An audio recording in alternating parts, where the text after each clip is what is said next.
Hi there, Kurt Kempton here. I just wanted to show you a few things that you could do as far as the blacklist feature of ResponsiBid. So what I have here is I have a test bid that I've run, and I want to show you how you would go about if you felt like this was a person who was a spammer or possibly a competitor that you didn't want to get quotes from you anymore. First thing is that you'll notice that the IP address is something that you probably would definitely want to blacklist. So I'm going to click on that. IP addresses change really rapidly and quickly.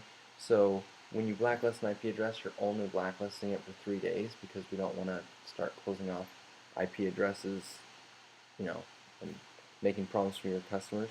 But for the next 3 days, anybody from that IP address will get an error called a hard blacklist. Also, I'm going to just throw a fake email in here that we would obviously not want somebody to be using. And let's say that this is an email address of someone that came in. Well, you have the opportunity of hard blacklisting or soft blacklisting them. And if I hard blacklist them, that means that when they get a quote, they won't know why it's not working. It'll just error out on them, as opposed to a soft blacklist that would error it out.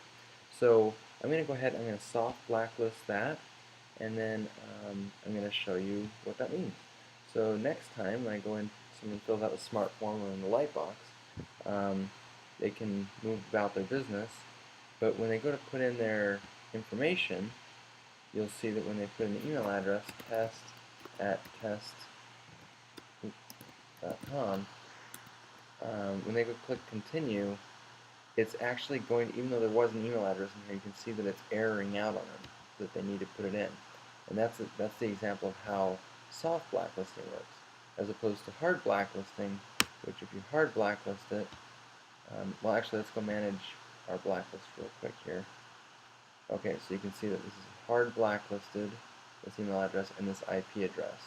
I can get rid of them by just simply deleting them, but I'm going to go back to the Smartform and submit a quote here using that email address. When I hit test@test.com, you can see that when I click continue, everything that's required needs to be entered except for this. It's accepting that email address. However, when I submit this email or this quote, it will never get to the proposal form. It'll show me a different screen. I'm going to show you how to customize that screen right now. Inside of your settings company profile, there's a success page where you can choose the image and the headings and everything that would go with somebody who said that they were interested in scheduling a quote. But on the blacklisted one, we have a default image that looks like this. You can upload your own, and you can put this information in. When they submit, instead of seeing a proposal, this is what they'll see, and that's how you can keep competitors from getting a quote. Now, when you hard blacklist somebody, they're not going to know what it was that caused it. They're just going to know that your form's broken. And if it's just their IP address and they do it within the next 3 days, then they're just going to assume that your form is no longer working. So this is where you control it. You can just turn off the blacklisting of those things, and now it won't blacklist them at all anymore. So hopefully that makes sense. Of course, if you have any questions, you can always go to our answer site, which is responsibid.com/answers. Ask any question there. We should be able to answer within one business day. Look forward to hearing from you, and enjoy the blacklist feature.